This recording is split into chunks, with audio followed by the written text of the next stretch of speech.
মানবতা কাকে বলে এই ভিডিওটি দেখলেই বুঝতে পারবেন।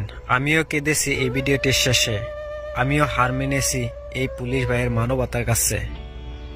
এই পুলিশ ভাই যখন নিজের পেটের খিদা মেটানোর জন্য একটি রেস্টুরেন্টে খেতে বসে, ঠিক তখনই একটি ক্ষুধার্ত এতিম এই পুলিশ ভাইয়ের খাওয়ার দৃশ্যটা ওই জানলার পাশ থেকে দেখতে শুরু করে, কিন্তু ভিতরে এসে বলার মতো সাহস পায় না। ঠিক একটি সময় পুলিশ ভাইয়ের নজর চলে যায় ওই জানলার কাছ দিকে। বাবা এদিকে আসো।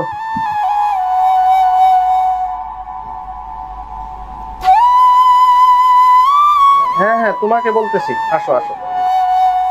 পুলিশ ভাইয়ে বাচ্চাটিকে ডাকার সাথে সাথেই ওই এতিম ক্ষুধার্ত বাচ্চাটি এদিক ওদিক তাকিয়ে মনে বড় ভয় নিয়ে রেস্টুরেন্টের ভিতরে ঢুকতে থাকে। আবার যদি কেউ তাকে তাড়িয়ে দেয় সেটার ভয়ে। ঠিক এমন সময় রেস্টুরেন্টে বসে থাকা এক ভদ্রলোক বাচ্চাটিকে রেস্টুরেন্টে ঢুকতে দেখে আর ওয়েটারকে ডেকে বলে, এই তোমাদের এখানে সিস্টেম বলতে কোনো কিছু নাই নাকি? এটা ভিতরে ঢুকে কি যাবে? দুঃখিত ম্যাডাম, আমিও বিষয়টিতে খুব অবাক হয়েছি। আগে কখনো আমাদের এখানে এমন ঘটনা ঘটেনি। আমি বিষয়টি এখনই দেখি।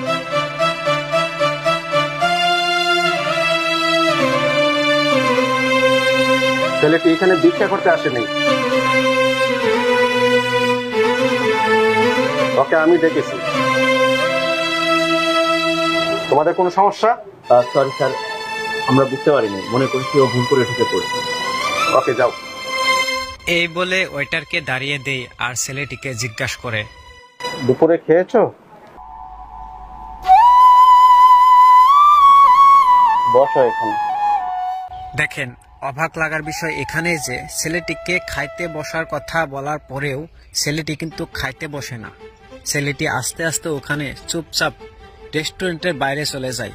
আর পুলিশ ভাইয়ে মনে মনে ভাবে, কি আশ্চর্য, ছেলেটি কেন চলে গেল, এর পিছনে কি রহস্য আছে। তো দেখেন, ঠিক একটু পরেই ছেলেটি আরেকটি ছোট বাচ্চা সহ রেস্টুরেন্টের ভিতরে ঢুকলো।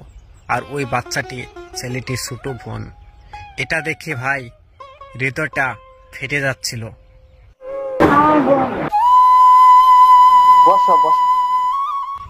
এটা শুনে পুলিশ ভাইও ভীষণ খুশি হলেন আর হাতাহাতি তাদেরকে বসালেন আর জিজ্ঞাসা করলেন, কি খাবে তোমরা? এটা এইদিকে আসো। জি স্যার।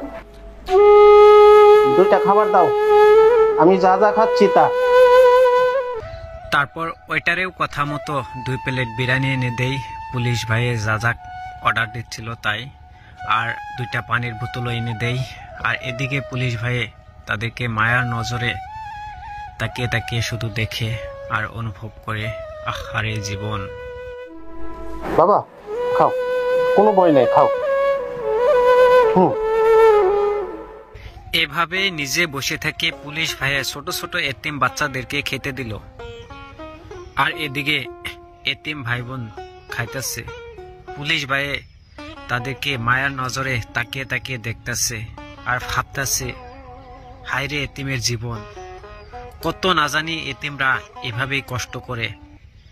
এক পেট ভরে খাওয়ার জন্য কতই না তাদের কষ্ট করতে হয়, কতই তাদের জীবনের সঙ্গে জুস করতে হয়। এক মুঠো ভাত খাওয়ার জন্য কত মানুষের গালি শুনতে হয়, কত মানুষের ধাক্কা খেতে হয়। এভাবে কাটতে হয় প্রতিটা এতিমদের জীবন। এদিকে পুলিশ ভাইয়ে তাদের মায়ার খাওয়ার দৃশ্যটা দেখে পুলিশ ভাইও রাখতে পারে না তার চোখের জল ধরে। পুলিশ ভাইয়ে এই দৃশ্যটা দেখে মায়ার টানে তার নিজের হাত দিয়ে দুজনকে ভালোভাবে পেট ভরিয়ে খাওয়ালো।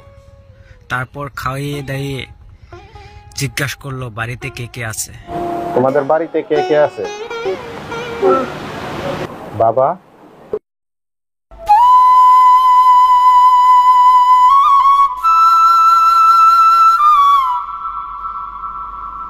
এইদিকে আসো তো। এদেরকে 1 প্যাকেট খাবার পার্সেল করে দাও।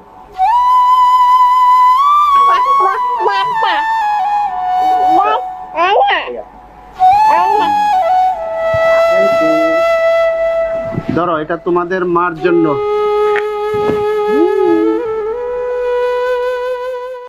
আসলতে প্রত্যেকটা মানুষই এই পুলিশ ভাইয়ের মতো হওয়া দরকার। হাজারো সেলুট জানাই এই পুলিশ ভাইকে, হাজারো শ্রদ্ধা জানাই এই পুলিশ ভাইকে। আমাদের সবাইকে যেন এমন এক একটি এতিমদের পাশে দাঁড়ানোর মতো মহান আল্লাহ রাব্বুল আলামিন তৌফিক দেন।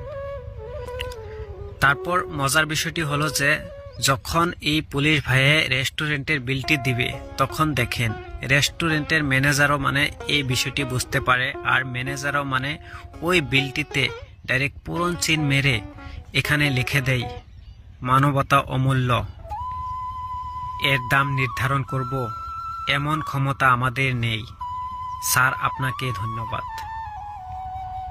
বিলের কাগজের পিছনে এটা দেখার পর পুলিশ ভাই সেলুট জানায় ওই ম্যানেজারকে, আর ম্যানেজারও সেলুট জানায় ওই পুলিশ ভাইকে। এটাই হলো